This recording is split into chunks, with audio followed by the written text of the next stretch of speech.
Секој оној што пишува книги може да се нарече и писател.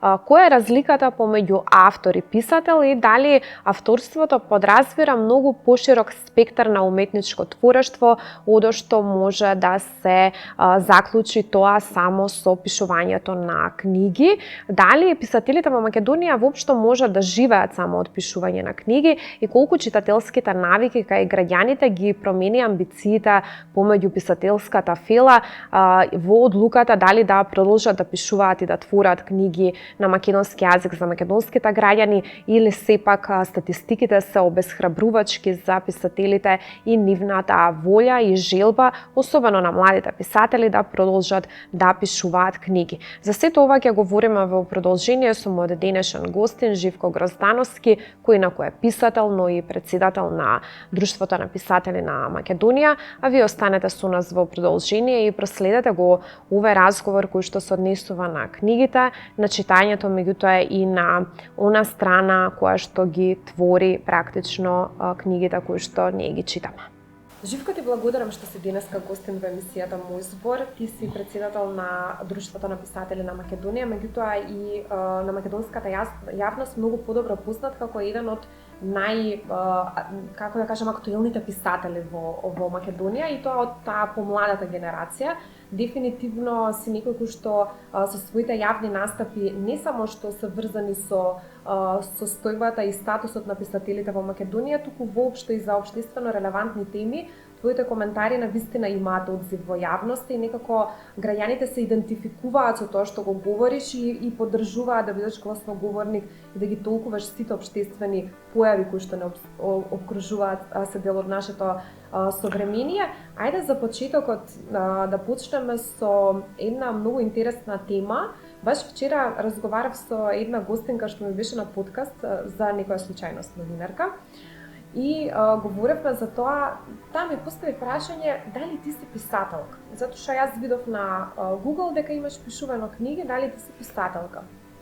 Ја викам, тоа е за мене, знаеш како тешко прашање да ти го одговорам, затоа што јас сум автор на неколку книги, сум напишала неколку книги, меѓутоа не знам дали тоа ме прави писателка. Знаеш зошто? Неколку пати ја имам сретната она дистинкција помеѓу автор и писател. И сега добронамерните писатели ќе кажат ние ја правиме таа дистинкција затоа што авторството значи многу поширок корпус на уметничко творештво отколку што е писателската дејност само и затоа ние правиме, например, може да е автор и оној кој што изработува рачно на раквици или нешто друго и тој има авторски печат во некој дел во рачната изработка и затоа ја правиме таа дистинкција. Други пак велат услов, например, еден од условите да станеш член на Друштвото на писатели да имаш објавено 5 книги. Ако немаш објавено 5 книги, ја барем така имам слушнато лаички, ќе ме поправиш, ти подобро знаеш од мене. Ако го немаш тој квантитет на објавени книги, тогаш не можеш да бидеш писател. Трети велат, писател е само оној кој што може да живее од тоа што го пишува. Постојат ли такви писатели во Македонија и која е, вака да ми објасниш таа дистинкција помеѓу автори и писатели? Прво пред се благодарам за поканата да бидам мој гостин во оваа емисија и исто така благодарам за овој убав вовед во целата емисија, како што морам да забележам дека беше ова навистина едно сериозно, убаво, многу натоварено прашање со еден куп поенти, еден куп тврдења, забелешки и мислам дека си правев списоче во главата додека слушав. Ќе се обидам да одговорам на сите овие забелешки и се надевам дека ќе бидам задоволен со својот одговор. Прво за мојата позиција за председател и за гласен и вокален председател, мислам дека всушност би сакал и треба да бидам многу погласен за сличувањата што во културната и во книжевната средина, па и во општествената средина. Знаеме дека писателот се смета за коректив во општеството. Тоа е една, дури може да се каже, една романтичарска замисла за писателот, каде што тој секогаш е коректив, има такви ставови кои што укажуваат вака треба или така треба или така. Така што за тоа дека има многу ставови, дека тие имаат одглас во јавноста, би сакал да биде така, би сакал повеќе да да коментирам за некои ставови, дури некои обични прашања од типот на тоа дека во градските автобуси, на пример, кога се возиме внатре, буквално не можеш да видиш надвор што има од самиот автобус, затоа што автобусот е облепен со еден куп реклами однадвор и ние внатре се возиме како затворени во едни конзерви и не знаеме што има надвор. И тоа е една ситуација каде што се врзуваат политички центри, тоа е, нели, ЈСП, со економски центри на моќ, а тоа често се коцкарници, кладилници и такви место што е ужасно онака за општеството, значи економски и политички центри на моќ, кои што политичките би требало да се во служба на народот и на јавноста, а тие го помрачуваат буквално така што тоа е еден пример само каде што треба сите да бидеме повокални против тоа безмилосно, грубијанско однесување на елитите капиталистичките однесувања, нели, тој брутален феудо, дури така што се нарекува капитализам, што ги имаме денеска. Тоа беше за првата поента од воведот ваш. Тоа е само еден пример, нешто што си викам да рекам. Ова навистина можеби година-две наназад го замислувам тоа како, не знам, Facebook статус, како текст, како колумна, ама има толку многу за работа и толку многу приоритети во друштвото на писателите, што дури си велам сите овие вокалности, можеби се мали експлозии овде онде, но пак добиваат одглас во јавноста и тежи ни укажуваат на оно што ни се проблемите. Тоа беше првата поента за гласноста, дека би сакал да сум погласен всушност од она колку сум гласен во однос на актуелните прашања, што ни се случува со Палестина, што се случува и со Либан сега, со војните на секаде, ама посебно вака каде што живееме време на геноцид, во реал тајм, на Инстаграм следиме како вознемирувачки се случуваат убиства, без се почувствуваме безпомошни да направиме нешто, а можеме да направиме нешто. И треба да направиме нешто. Така што тоа е едно прашање за гласноста. Понатаму, одејќи наназад на разговорот за ова, беше за автор или за писател. Да, тоа е една многу убава дистинкција. Писателот е писател, е оној што пишува, нели? Тоа е една форма на авторство. Така. Автор може да биде како што кажа и тој што изработува на раквици или на друг начин. Тоа е значи творец или писател. Тоа е една бесконечна тема за која што може да се зборува. Друго што беше спомнато беше за ова, за дали може да се живее од пишувањето, и тоа е едно толку сложено прашање. Би рекол дека може да се живурка од пишувањето, зависи човек како може да постои. Знам за пријатели и пријателки кои што имаат решено дека сега ќе се посветам само на пишувањето, но просто не може тоа да биде така. Треба човек да живее како аскетски, значи да има таков мајндсет како монах и да што за некој тоа и не е тешко, не е проблем, ама ако човек сака да има, да речеме, типичен живот со семејство и така натаму, тоа е просто незамисливо. Така што имаме ние автори кои што сега со сајмот на книгата, имаше автори, веќе има автори што се етаблираат полека, ама тие се буквално еден или двајца или тројца, ама и сите автори работат нешто. Само поентата е да се најде некоја работа што ќе ти помогне како автор или како писател да растеш со книгите и во книгите и во книжевната заедница. Така. Ова кога го кажа за гласноговорник, дека мислам дека сите имаме тоа субјективно чувство дека можеме малку повеќе да направиме или можеме малку послободно да ги изразуваме нашите ставови и нашите морални судови да ги наметнуваме за прашања кои што се навистина проблематични, ги спомна неколку и од нашето опкружување на локално и на глобално ниво. И баш вчера водев разговор со мои колеги новинари и многу сите заклучивме заеднички дека многу често се автоцензурираме баш поради тоа што кога ќе напишеме нешто во некоја колумна и тоа биде премногу критички, си велиме, добре, можеби нема толку да биде читана колумната, па нема да ми замерат луѓето, затоа што види тој ако го напуштиме тоа стајалиште на мир, затоа што нашата некако работа е многу јавна и се што правиме изложено на јавност и секој може да не критикува, секој може да ја провери нашата работа, секој може да даде став, да воопшто не е важно дали е тој квалификуван за новинарската работа, меѓутоа таа е толку јавна што секој може да ја народски кажано поплука. И на некој начин тоа до некаде може и да го поремети нашиот мир. И си велиме, знаеш, и ние влегуваме во тие дилеми повеќе човечки да се само заштитиме, дали сега ни треба да бидеме премногу критични или ајде да видиме некако да ги ублажиме со некој поблаг термин да ги опишеме работите кои што не обкружуваат, меѓутоа дефинитивно таа дилема ја имаме. Од друга страна слушнав, ќе се надоврзаме, мислам дека прочитав и еден твој текст што се врзува со ова, и слушав еден христијански свештеник кој што велеше најголем греф на современиот човек е тоа што е фин. Затоа што ние имаме потреба да бидеме фини, да не се замеруваме и да бидеме окей со сите, да бидеме прифатени и да припаѓаме во некоја група, а што е подобро вреднувана таа група и лиците ги спомнавме толку подобро за нас, нели?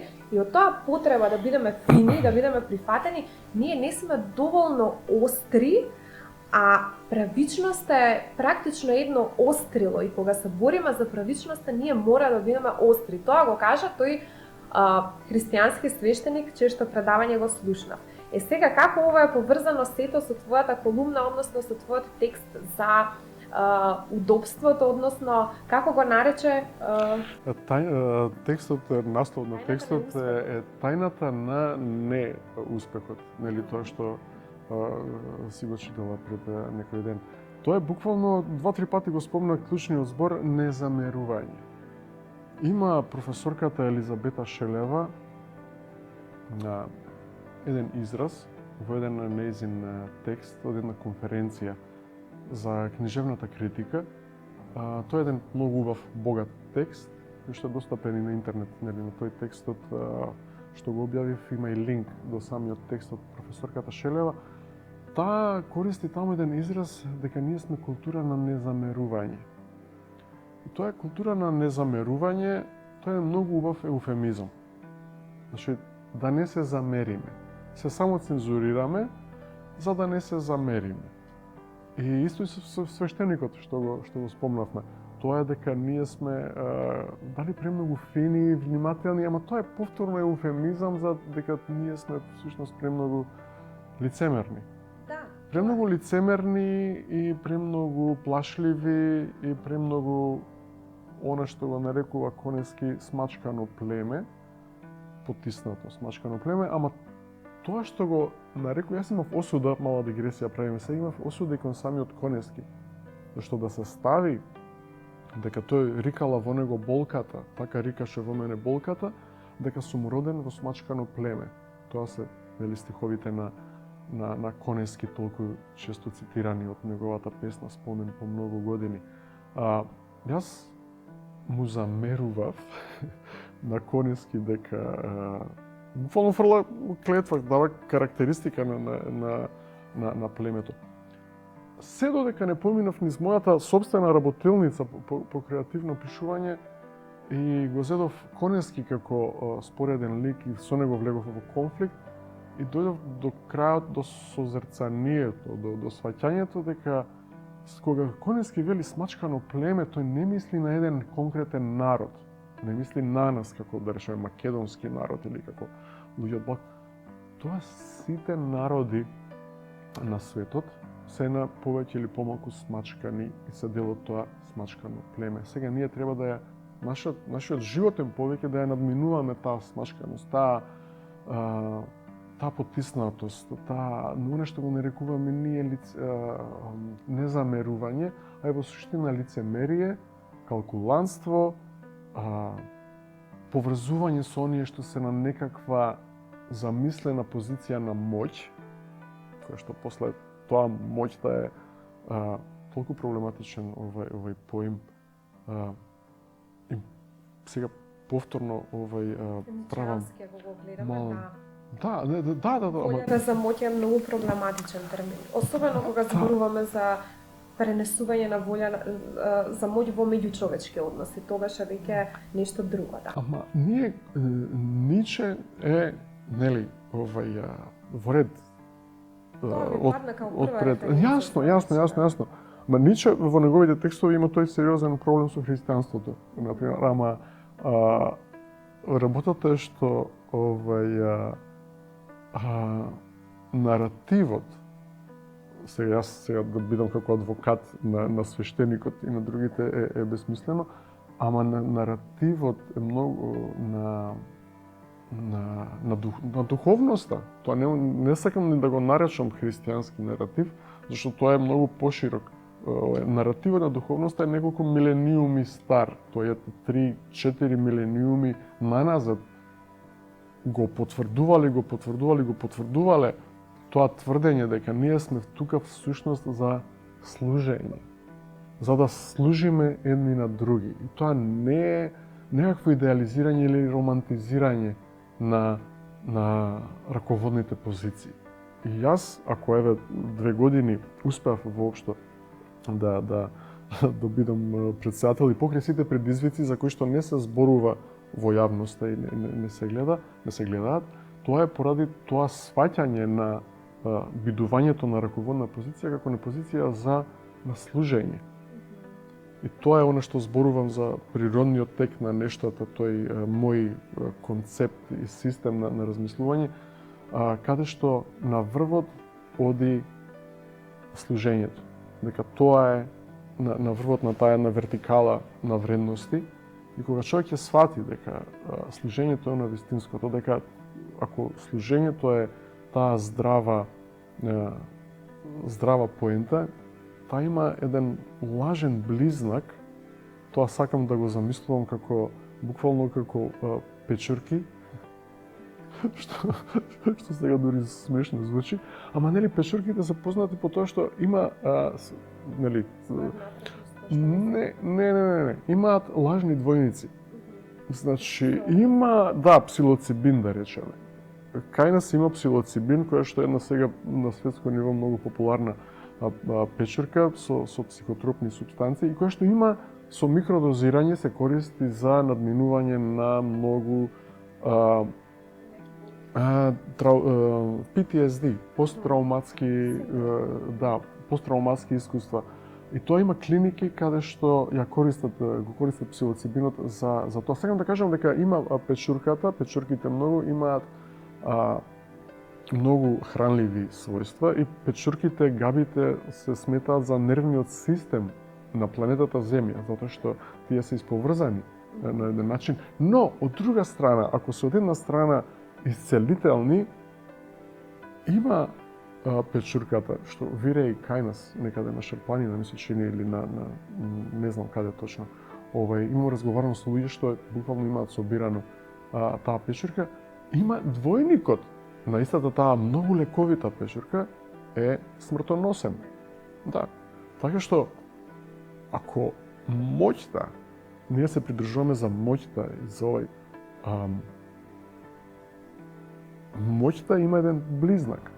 Близнакот на моќта е служењето. Тоа е она што тие два близнаци што многу личат еден на друг. И јас се соочувам со тоа се уште, Жил е гладен за моќ, тој сака моќ, тој сака да биде претседател, затоа што тоа носи моќта. Мене тоа ми е смешно, зашто тука е моќта и тука е служењето. Јас верувам во служењето. Тоа е таа спасоносна и исцелителна печурка која што ние имаме заборавено. А од друга страна, убедувањето во моќта и стравот од моќта И таа култура на незамерување за која што зборува Шелева е она што не упропастува. И сега, значи имаме стремежот кон моќ од една страна и уште поголема опасност и поголема тага што ние ја имаме со нас е стравот од туѓата моќ и од тоа дека ние ќе бидеме згазени и смачкани и избришани од оние што се силеџи и што се наметнуваат. Тоа можеме да го гледаме низ неколку теории. Можеме да го гледаме и низ теорија на преживување, низ еволутивната теорија.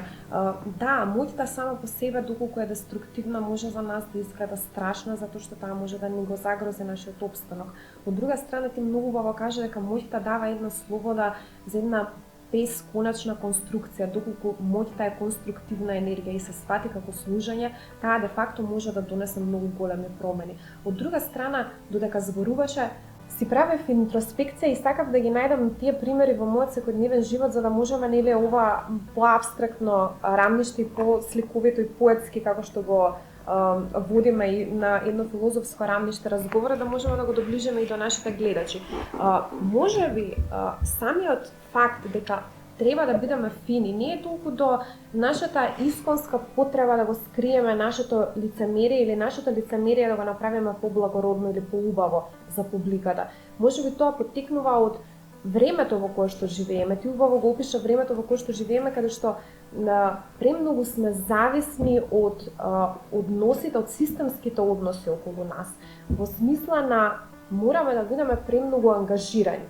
Ако јас сакам мојата организација да опстане или ако јас сакам моето работно место да опстане, тоа значи дека ќе пазам да создавам конфликти понатаму, затоа што создавањето на конфликти може да го загрози опстанокот на организацијата каде што припаѓам. И за да ја избегнам таа општа војна на сите против сите, можеби и ќе се воздржам, го имам моментот на воздржаност, и покрај тоа што и тоа е калкулантски до некоја страна, меѓутоа не можеме да ја мериме намерата, знаеш, некогаш добрите намери создаваат лоши дела, понекогаш лошите намери пак создаваат добри дела. Некако причината и последицата не мора да значи ако сте тргнале со причината, со намерата кон еден пат, дека кон тој ќе завршите. Не залудно е она изрека, патот до пеколот е поплачен со добри намери.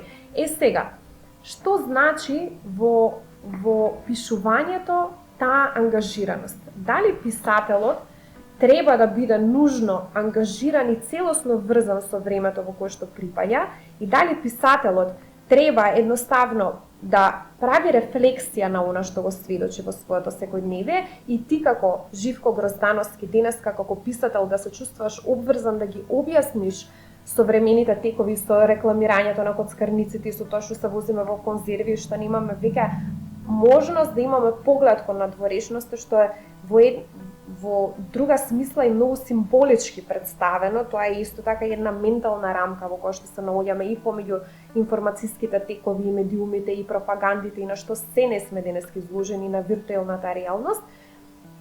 Или сметаш дека или си на страна на оние писатели кои што идеалистички се држат до создавањето, знаеш, како Платоновиот свет на идеите, а тоа е некаде далеку, за обичниот човек е недопирлив, меѓутоа јас имам обврска како Платон да го чувам и да не се сквернави идеалот за светот на идеите. Дали еден писател треба да биде приземен и ангажиран, или еден писател треба да има слобода да твори за големите идеи, па макар и никој не ги разбрал и немаат никаде имплементација. И читателот кој ќе прочита книгата да ништо да не му смени таа во животот, освен естетско доживување, дали е тоа улогата на современото творештво? Пак исто тука имаше неколку повеќе ставови за кои што со задоволство би дискутирал. Но за ангажираноста, прво да решам дали треба вака или треба така, не сакам секако да кажувам како треба, повеќе јас се залагам за тоа како може. Значи, може вака, може секако, нели, може секако секој. Најважно е човек да биде доследен на личната вистина, за творењето. Еве, јас сега се чувствувам малку непријатно затоа што изминативе 2 години, откако сум претседател на друштвото, јас многу повеќе зборувам за творењето а многу помалку творам. И тоа мене ми создава едно чувство на непријатност. Па и на незадоволство, зашто имам приказни, имам концепти и сонувам за живот каде што јас просто творам и пишувам и излегувам со приказни, ги пласирам тие приказни, а многу помалку зборувам за тоа како треба или како може или како е. Од друга страна порив има човечки поривот за тоа да се зборува за тоа како може да се направи, особено затоа што сакам да гледам дека друштвото на писатели е една успешна приказна која што работа ми се надевам дека ќе продолжи да биде успешна приказна, зашто еве баш пред некој ден објавивме исто дека уште пред текстот за тајната на неуспехот објавивме за овогодишните лауреати на наградата Книжевен жезл. Тоа се бугарската поетеса Роза Бојанова и нашиот поет Ристо Василевски. Ристо Василевски е поет веќе во деветата генерација, деветата деценија од животот, со кој што лани се запознав благодарение на тоа што сум на оваа позиција во ДПМ. И поентата ми е дека треба да се пишува и да се работи за друштвото да продолжи да биде успешна приказна, да ги имате и меѓународни поврзувања и промоција и на нови поети, и на нови автори, откривање и промоција како што тоа минатата година беа Александра Јуруковска како новинарка, но доби награда за најдобра необјавена збирка песни. Исто Сузана Мицева која што влезе во финале за наградата Ацо Шопов, што е наградата за најдобра песна. Така што тоа е едно, од друга страна е и пишувањето кое што би сакал повеќе. Така што сега може да биде поетот и приземјен и да биде вкоренет во реалноста и да пишува за реалноста, од друга страна може да пише за тоа интимно естетско искуство, како што рече. И тука нема рецепти. Тој текст што го спомнав веќе по трето што го спомнуваме, тајната на неуспехот, таму главната поента е за автентичноста наспроти поврзувањето. Дека тие два пориви на човечкото битие, дека од една страна потребата да се биде автентичен и вистинит, од друга страна потребата да се припаѓа и да се биде поврзан и да се биде успешен, да се биде поуспешен од други, да се биде најуспешен, да се биде поврзан со еден куп луѓе, да се има контакти, да се биде славен и сето тоа. Така што тие се два различни пориви, ама секогаш во творештвото и во се друго што се работи, и во новинарството и насекаде, таа потреба да се биде автентичен е она што одлучува каква ќе биде нашето општество. Ние поради таа култура на незамерување се стремиме повеќе на кај таа страна на поврзувањата. Значи, за да се обезбедиме поврзување со другите, ние не се замеруваме, односно сме просто исплашени, лицемерни и калкуланти, и тоа ни носи и видливост и поврзување и некаков успех, но тоа е на кратки стази и во крајна линија е лошо. Ама автентичноста е она што диктира, треба да диктира, барем како ќе биде пишувањето на дали е поет, дали е писател, и дали тој ќе пишува за интимно доживување на читателот или ќе биде ангажиран и ќе се бори ќе укажува на актуелните недостатоци во општеството. Спомна една многу интересна реченица и баш ќе ја поврзав со нешто што го прочитав пред да почнеме с разговорот. Рече, во последните неколку години многу повеќе говорам отколку што творам. И таа некако навика, сега да не ја даваме вредносен контекст, меѓутоа пред малку прочитав некој антрополог или лингвист изјавил дека македонски дека е навистина или гешталт психолог. Така, мислам, сродни професии со сите имаат некоја своја заедничко поле на интерес, меѓутоа изјавил дека многу е загрижувачки тоа што кај младите луѓе, особено кај децата, јазичниот фонд е значително намален и бројот на изговорени реченици на дневно ниво и на дневна база помеѓу луѓето се повеќе се скратува. Значи се крати должината на речениците, помал фонд на зборови, не знам, и тоа се детектира како генерално некаков проблем, затоа што го знаеш јазикот и мислата се две страни на иста паричка, па ако луѓе немаат толку добро развиен јазик и конструкцијата на јазикот е сиромашна, тогаш се претпоставува дека и едноставна мисла се крие зад и таков јазик, и затоа многу често, барем и писателите и новинарите го гледаат јазикот. Ти го гледам јазикот за да знам кој си. Значи, како за мене начинот на кој што некој човек говори, многу говори за тоа каков е тој човек. Може би нема да ми каже се, или која е неговата суштина, меѓутоа многу внимание обрнувам на јазикот и јас сум на некој начин и поборник на таа теорија дека јазикот и мислата одат рака под рака. Меѓутоа, од друга страна, кога вака ќе се замислам и ќе се споредам, знаеш, во некои животни фази човекот многу повеќе сака да молчи.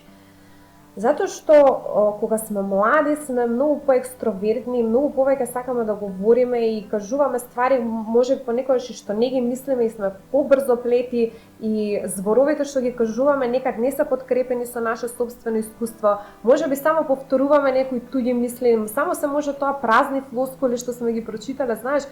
И тоа ми е дилемата, дали човек секогаш треба да го зборува и покрај тоа што нема што да каже, дали молчењето на луѓето треба денеска да се толкува како слабост, или сепак сметаш дека треба многу повеќе сите да говориме, и кој е правилниот начин на говорење за работите?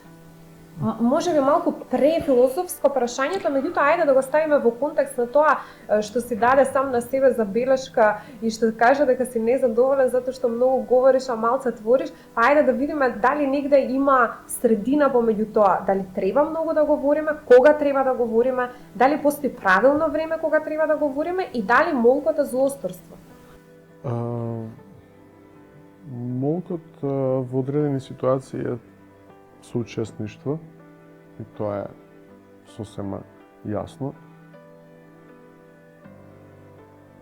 Имавме трагедија, пред некој ден имаше пресуда за човекот и за тоа што се случи трагедија со мајката и со девојчето, така што во таа ситуација 37 или 39 полицајци одлучиле дека молкот е највистинското нешто што треба да го направат, и за да не се замерат едни со други, со колеги, со не знам како, одлучиле да молчат за ова.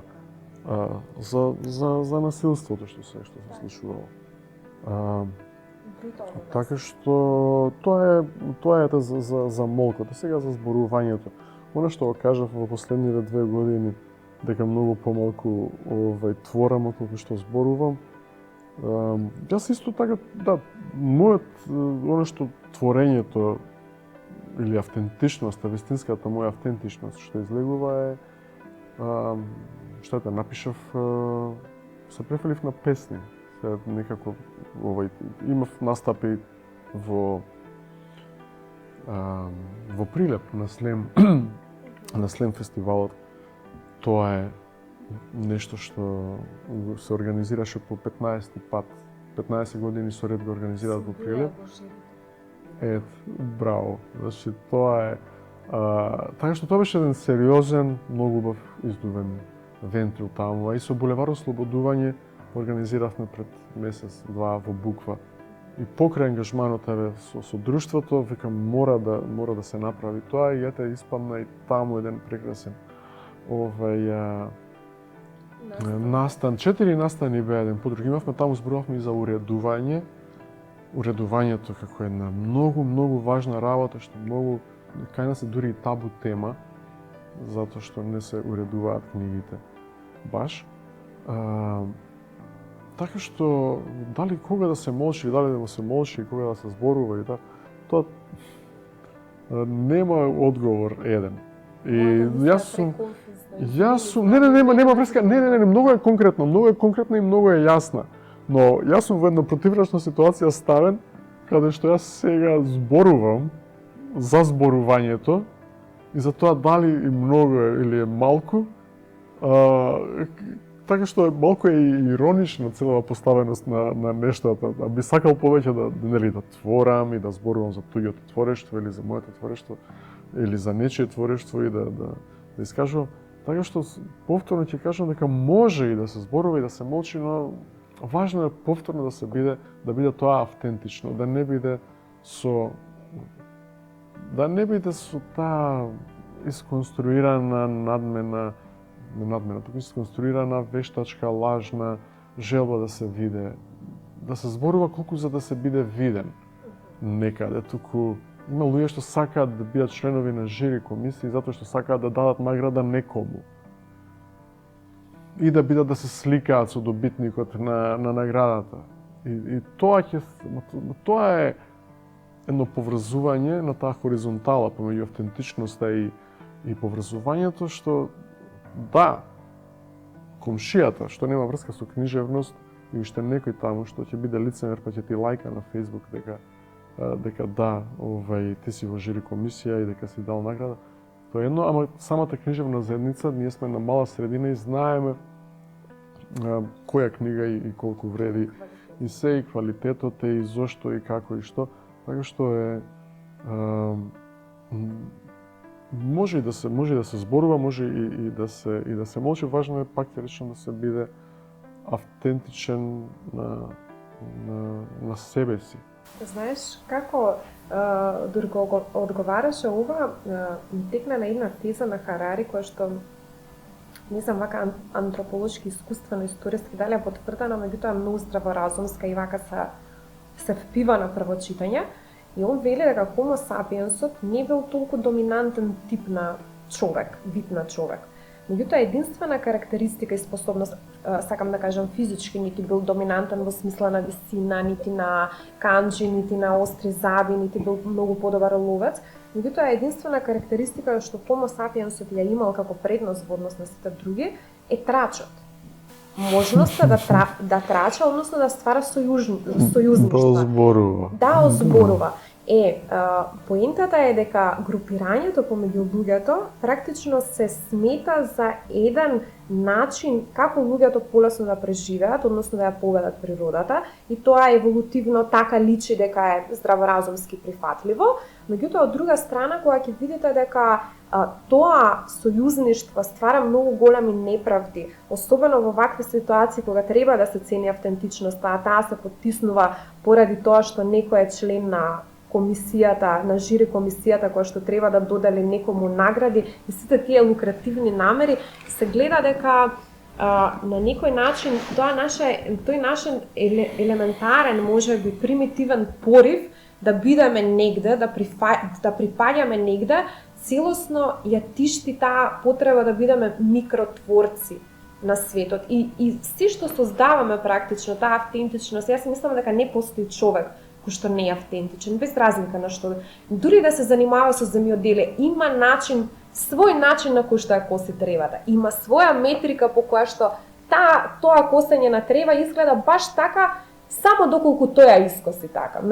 Јас мислам дека луѓето се создадени да бараат смисла во работите и себе се доживуваат баш онака христијански како образ и подобие Божјо и представуваат некој свој микрокосмос.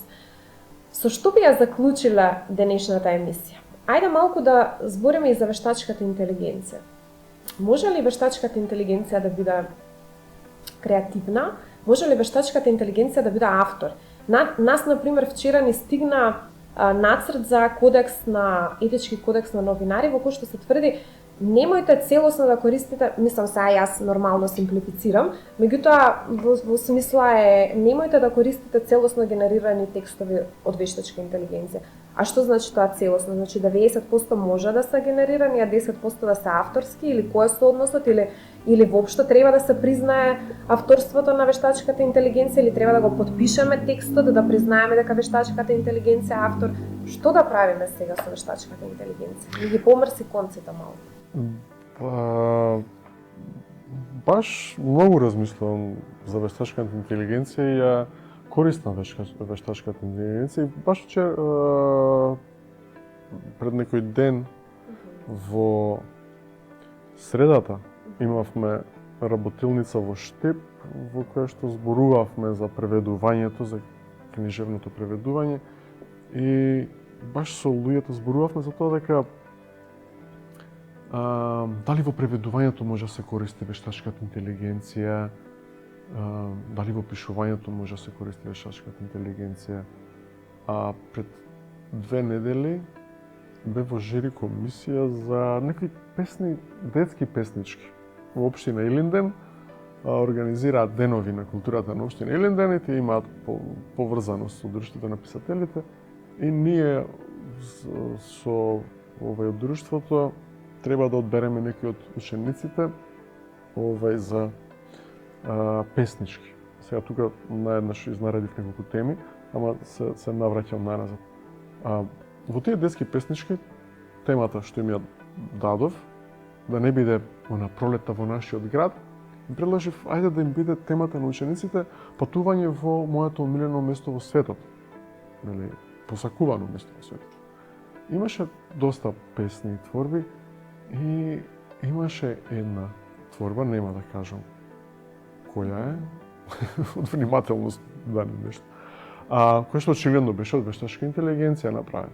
Напишана целосно од вештачка интелигенција. Другите 20 членови на жири комисијата, кои што Велко Неделковски и Васил Мукаетов, што се веќе исто така во 9-та деценија од животот и кои што ним вештачката интелигенција не значи ништо, им кажа дека колеги, оваа песна е супер, но ова е вештачка интелигенција. Така што тоа не помина, не доби никаква награда ни ништо. Сакам да кажам, кога се користи вештачка интелигенција за креативни цели, сепак треба да преовладува човечкиот фактор. И тој кодексот што е на новинарите и да е изработен од вештачка интелигенција, тоа е супер. Значи, песната да е напишана од вештачка интелигенција може да има идеи дадено, ама не може цели слики да ги прекопира затоа што тоа боде очи. Не може да ми каже дека е 7 деление човекот, детето што пишува таква поетска слика, која што е башка толку заоблена, зашеќерена, што ги има таа политичка коректност на вештачката интелигенција. Така што може, или за преведувањето што зборувавме во Штип на работилницата, викам, треба да се користи, апсолутно треба да се користи вештачката интелигенција и за пишување на етички кодекс и за други цели. Етичкиот кодекс на Друштвото на писателите е, сега тоа го кажувам, тоа е со помош, меѓу другото, од вештачката интелигенција. И тука, апсолутно, откако е земен тој текст, потоа е препрочитан, преместени се некои работи нагоре, надолу, нешто е дополнето, нешто е отстрането. Вештачката интелигенција, тоа нешто го нарекувам вештачка интелигенција, дури е некој негативен поим, зашто е вештачка иако интелигенција. Ама тоа е во суштина една база на податоци, една огромна база на податоци која што нам ни е достапна на еден клик на дугме. Да, и тоа е многу брка работа. Така што за вештачката интелигенција може до бескрај да се зборува, но повторно ќе речам дека тоа е совршено за книжевниот превод. Тоа е толку корисно за посебно ако зборуваме за ChatGPT, за платената верзија на ние што ни е достапно е некоја основна верзија. Но платената верзија на ChatGPT, што мислам дека се плаќа некои $20 месечно или така нешто, тоа чуда прави со превод на материјали. И тоа може да се користи, ама повторно на крај човекот да го вклучи мозокот и да рече не, ова е... Ама повторно зависи тука и од способноста на самиот човек. Тука веќе се влегуваат во игра и барањата на пазарот и на јавноста, способноста на јавноста да ги увиди некои такви мамки и замки на овој критериумите, дали се повисоки или пониски, така што многу фактори се во игра. Имавме многу содржаен, многу богат и многу продуктивен разговор. Јас мислам дека ги опфативме сите теми и каде се движи книжевноста и каде современието на книжевноста и каде било златното доба на книжевноста, се онака направивме еден панорамски преглед на историски и оптимистички, можам да кажам, еве за крај нека биде тоа заклучокот, затоа што некако успеавме да ја инкорпорираме тука и вештачката интелигенција како алат, како помош. Само да уште ова за крај би сакала да ти го дадам како информација, кога се појави ChatGPT, значи тоа беше уште граѓаните, односно масовно не се користеше помеѓу луѓето, пишував научно-фантастични раскази со кои што сакав да го проверам Туринговиот тест, кој што во филозофија на наука многу често се користи како пример Туринговиот тест, дека луѓето понекогаш, односно просечниот гледач, просечниот човек кој што интерактира со компјутер, со содржини кои што му ги генерира компјутерот и што интерактира со човек, не може секогаш точно да препознае со 100% прецизност, ниту веројатност математички доволно голема, дали разговара со компјутер или разговара со човек. Јас сакав сега таа теза, Турингов тест да го тестирам и од сите раскази што ми беа во книгата, денот кога заборавивме да плачеме, вметнав и еден расказ кој што е напишан целосно од ChatGPT, со вештачка помош на вештачка интелигенција. Задачата на самите читатели и на промоцијата баш имавме разговор, задачата на читателите беше да проценат кој од текстовите, односно од расказите е генериран со вештачка интелигенција. Погодија само 2 од 50 присутни и тоа беше на типка, значи или овој или овој. Пак не беа сигурни, што значи дека Туринговиот тест 100% го потврдив. И сега со текот на времето, на моја голема радост, веќе некако се описменивме и во начинот на кој што ја користиме вештачката интелигенција, па има голем процент на луѓе кои што може да препознаат дека станува збор за текст кој што е генериран од вештачка интелигенција. Мислам, како што кажа ти, таа политичка неутралност и тоа тие епитети во текстот која што ќе ги прочитам и тој некој раскош кога сакаш све да кажеш, уствари ништо не е кажано, и сето тоа ChatGPT го има како една карактеристика кога ги пишува текстовите, и тоа се и технички, да не зборувам, нели, 2 цртки па мала буква, па не знам, долгата цртичка што многу ретко може да ти ја извади на Word кога го пишуваш текстот, и технички, од технички аспект може тоа да се забележи, но ета вештачката интелигенција можам да кажам дека веќе прифаќаме дека не ни е непријател, и со тоа, ајде, нека биде тоа некој наш заклучок. Кажи ми само што следно се планира во Друштвото на писатели на Македонија, има ли некој интересен настан за гледачите да ги упатиме, или што се плановите, следните планови на Друштвото на писатели? Па сега завршува мандатот на моменталното раководство, значи од членовите на управниот одбор, а и мојот мандат, нели, првиот мандат, нели, има право председателот на 2 мандати. Ќе видиме како ќе се продолжи понатаму, тоа е едно сериозно прашање. Нели, собранието е закажано за крајот на мај. Она што јавноста треба да го знаат, мислам што е веќе објавено, нели, објавено беше што е во четвртокот, дека овогодишни лауреати на наградата Книжевен жезл се бугарската поетеса Роза Бојанова и македонскиот поет Ристо Василевски. Ристо Василевски, јас Роза Бојанова не ја познавам лично, но знам дека има заложби за зближувањето на македонската и на бугарската книжевна сцена. Од друга страна, Ристо Василевски е академик. Ристо Василевски е една толку пријатна, мила, кротка појава, можам да го кажам. Иако дури лани го запознав во живо, поезијата е исклучителна и преведувана на 20-30 јазици. Човекот има гостувано на безброј фестивали и преведуване на многу места.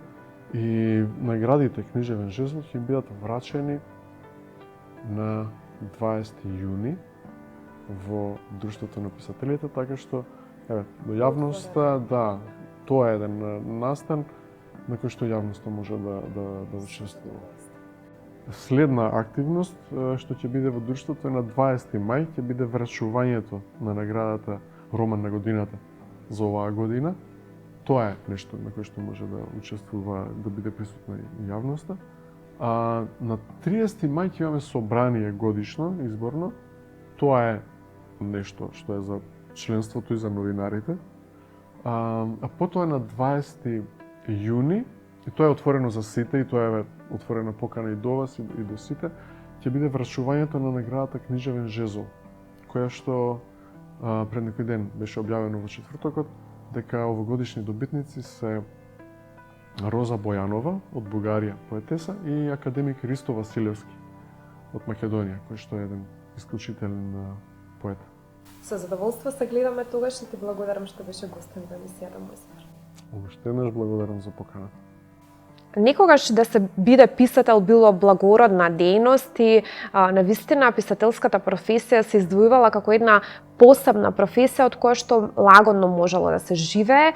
Денеска состојбите се помешани, постои група на писатели кои што навистина професионално може да се занимава со пишувањето на книги и од тоа да живее, меѓутоа многу голем број на писатели мора да работат и некоја друга работа за да опстанат, особено писателите во Македонија, затоа што граѓаните не купуваат доволно книги, можеби тоа е недостаток на читателските навики или едноставно економската состојба во Македонија, меѓутоа се поголем дел на писатели не може да успее да преживее и да твори со примањата кои што ги има само од писателската дејност. Во однос на тоа, често писателската дејност станува споредна или секундарна дејност, меѓутоа примарната дејност е нешто од кое што писателите денеска можат да живеат. Не секое пишување книга представува и творење професионално, односно не секој автор кој што напишал книга може да се нарече дека и писател. За да бидете писател сепак треба да имате многу повеќе искуство во пишаниот збор, меѓутоа и општествена заложба пишувањето да се третира како една поинаква дисциплина и посебен тип на уметност кој што има свое место во општеството и како таква треба да биде признаено. Ова се заклучоците кои што денеска ги донесовме со Живко Гроздановски, писател и преседател на Друштвото на писатели на Македонија, а јас ви закажувам повторна средба веќе наредната недела со нови теми, нови гости и нови содржини. До тогаш ви посакувам пријатна работна недела. Се гледаме.